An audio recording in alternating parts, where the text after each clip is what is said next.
Whether you're approaching 65 or helping a loved one navigate this, it's crucial to understand how Medicare works so you can make informed choices about your health care.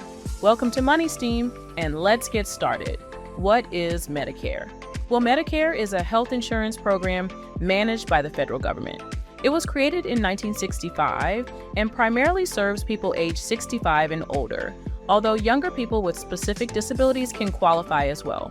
Think of it as a financial safety net designed to help you manage medical costs during your retirement years or if you're dealing with certain health conditions. Now, Medicare is different from the health insurance you get while you're working. During your working years, most people get health coverage through their employer. But once you retire, those plans often become too expensive. That's where Medicare steps in. It offers an affordable solution for your healthcare needs. But like all government programs, it comes with rules and options that can feel overwhelming at first. So, how does Medicare work? Well, Medicare isn't one size fits all. It comes in 4 parts, each covering different types of services. Let's break them down. Part A, hospital insurance. First up is Part A. This is your hospital insurance, and it primarily covers inpatient care. So think hospital stays, time spent in a skilled nursing facility, hospice care, and even some home health care services. Here's the good news. Most people don't pay a premium for Part A because they paid into the system through payroll taxes while working. But don't assume it's all free. You still have to pay a deductible if you're admitted to the hospital, and there are some limits on how many days of care Medicare covers. For example, Medicare will only cover a certain number of days in a hospital or skilled nursing facility, so you'll want to keep that in mind. Part B, medical insurance. Next is Part B, which covers your regular medical services. This includes things like doctor visits, outpatient care, preventive services like flu shots and screenings, and even things like medical equipment.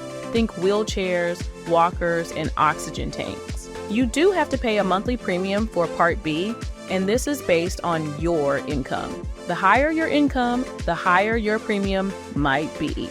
You'll also have to meet a deductible each year, and after that, Medicare typically covers about 80% of your medical costs, while you will be responsible for the remaining 20%.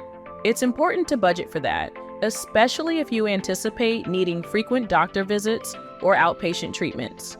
Part D, prescription drug coverage. Now let's talk about Part D, which is all about prescription drug coverage. Part D is super important because prescription drugs can get expensive and you'll want to make sure you have coverage for them. You have to enroll in Part D separately if you're using Original Medicare. One thing to note is that Part D plans are offered by private insurance companies, so the cost and coverage will vary depending on the plan you choose. This part also has what's called a coverage gap or donut hole. After you and your plan spend a certain amount on medications, you may end up paying more out of pocket until you hit another spending limit. After that, catastrophic coverage kicks in, and you'll pay much less for your prescriptions. Medicare Supplement Insurance, Medigap. Here's something that catches a lot of people off guard. Original Medicare doesn't cover all of your costs. That's where Medicare Supplement Insurance, or Medigap, comes in. Medigap policies are sold by private companies and help cover some of the costs that Original Medicare doesn't, like co-payments, co-insurance, and deductibles. For example, if you're hospitalized and Part A covers most of the costs but leaves you with a sizable bill, your Medigap policy can help cover that difference. Keep in mind that Medigap plans have monthly premiums and they only work with Original Medicare, not Medicare Advantage. We'll get into that next. Original Medicare versus Medicare Advantage. Part C.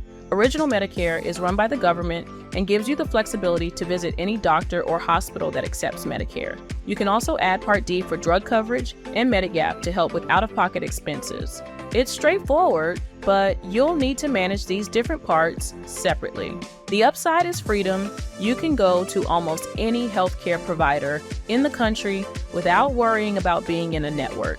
On the flip side, we have Medicare Advantage. This is an all-in-one alternative to Original Medicare, and it's offered by private insurance companies. Medicare Advantage plans bundle parts A, B, and sometimes D into one plan. Plus, many of these plans throw in extra perks like vision, dental, and hearing coverage, things that Original Medicare doesn't cover. However, there are trade-offs. With Medicare Advantage, you're usually limited to a network of doctors and hospitals. You may also need referrals to see specialists, and there's a possibility that certain services could be denied by your plan. So, while it's more convenient to have everything bundled together, you give up some control over your healthcare choices. Cost to consider with Medicare. So, what should you expect to pay with Medicare? While Part A is usually premium-free for most people, there are still deductibles and coinsurance costs. Part B requires a monthly premium based on your income, and then there's an annual deductible and 20% coinsurance for most services. For Part D, prescription drug coverage, costs depend on the plan you choose, but don't forget about that coverage gap or donut hole, which could lead to higher out-of-pocket expenses until you reach the catastrophic coverage phase. If you choose to go with a Medigap plan, you'll pay a separate premium for that as well. What's not covered by Medicare? Medicare covers a lot, but not everything. It's important to know what's not included so you can plan accordingly.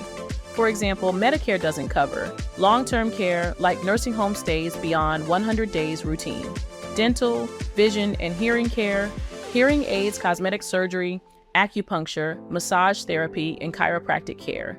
If you need coverage for some of these services, you may want to consider a Medicare Advantage plan that includes those benefits or look into other insurance options. Medicare versus Medicaid. What's the difference? A quick side note, don't confuse Medicare with Medicaid. They sound similar, but they're very different.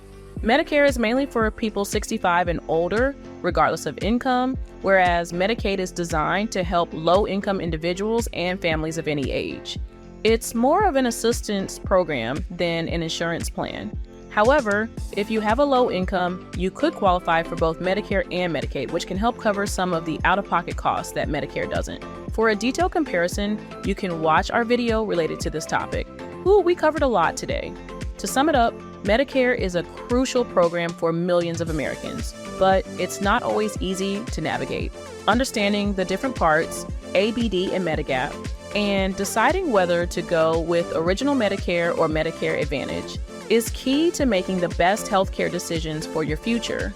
If all this feels like a lot to manage, don't worry. There are professionals like licensed Medicare advisors who can guide you through the process and help you find the best plan for your specific needs. Thanks so much for watching, and I hope you found this video helpful. If you did, be sure to give it a thumbs up, subscribe to Money Steam for more tips on making the most of your money, and hit the notification bell so you never miss a new video. Until next time, take care and stay financially savvy.